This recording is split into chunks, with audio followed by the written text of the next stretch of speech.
Hi there, so finished 2-1 to us against Aston Villa. Your thoughts on the game?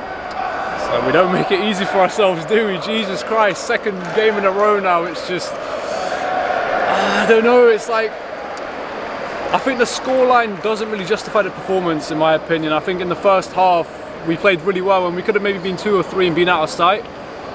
But we got the first goal and kind of sat there and went, okay, what now? Came out in the second half and I thought we were just going to dispose them, but we let them get a foothold in the game. They get a goal and it's just, it could have gone either way at that point. I think every fan was kind of hoping it doesn't, and you know, 3 minutes later we get a second, but it's just, why can't we do that when it's 1-0? Why does it have to be 1-1 and we go get that second goal, you know? It's so annoying sometimes, but listen, I'm happy we got the win, that's the main thing, and it's 5 on the bounce now. United on the weekend, it puts us in a great position. I know they're playing tomorrow.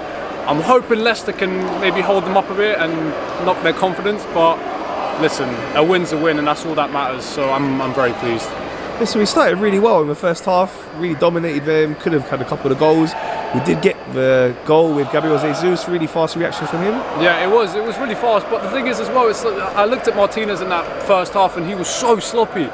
It wasn't the first time he sort of spilt a ball. There was maybe 2 or 3 times where he properly spilt him, so we could have had someone on the end of it. But I'm glad Jesus got the goal. I'm glad he's on the score sheet because I think that's what he needs. You know, we're all crying out for him to be on that score sheet week in and week out. And I mean, everyone saw Haaland another hat-trick today, so I'm hoping that Jesus will kick on like that as well at one point. But I'm super happy. You know, the win is the main thing, and it gives us that confidence going into the United game on the weekend. See what happens. And with their goal, it was difficult to see, but it looked like Ramsdale was being impeded by their play. Do you think it was a foul? Look, I'm in the North Bank. It's so hard to see up to that other end, but when I saw the goal go in, my first thought was, where is Ramsdale? But then I saw VAR checking, and then when they showed the replay, you can clearly see he's been impeded. I mean, honestly, and I'm going to say something. I don't like talking about the referees, but I'm going to have to say this because it's the second game in a row. Fulham, the referee was a disgrace. Today, shambolic. Honestly, shambolic refereeing. I don't know what these English referees have. It's just so bad. The amount of times they foul our player and it's just play on, no card. We gave off 1 foul, I think it was Odegaard in the first half. Halfway line, their play is not one-on-one with the keeper. It's not a goal scoring opportunity. He fouls and gets a straight yellow, yeah? I think that was one of our first fouls. They had about 4 or 5 fouls before the ref gave a yellow. It's like, come on, what are you doing, man? And it's just, in the second half again,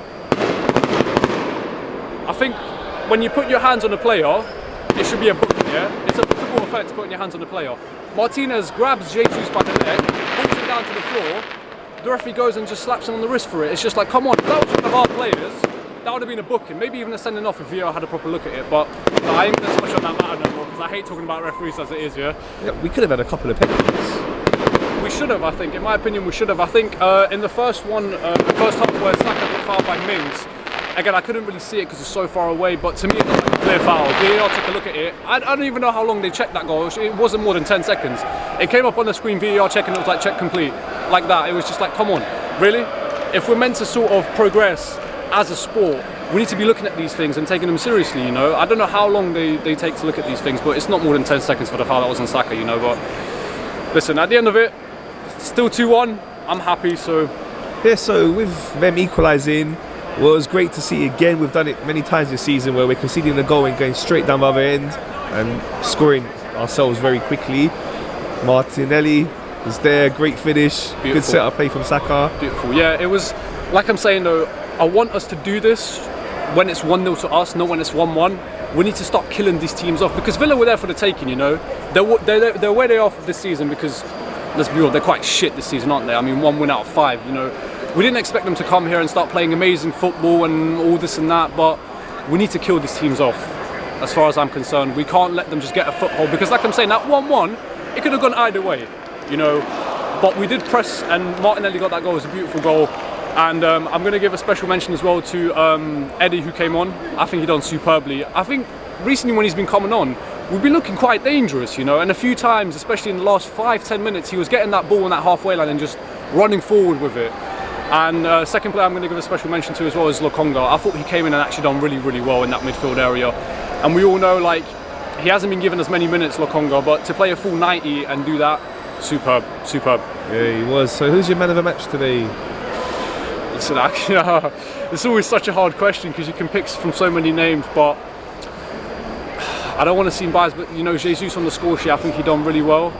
But I'm personally, for me, I'm going to give it to Lokonga. I have to, man. I have to. Like, for a player, like I'm saying, not many minutes this season under his belt, to come in, play a full 90 and control the midfield like he did. Superb. Okay, and transfer windows closing tomorrow night. You think we're going to get anyone else in? To be honest with you, I'm not really sure we will.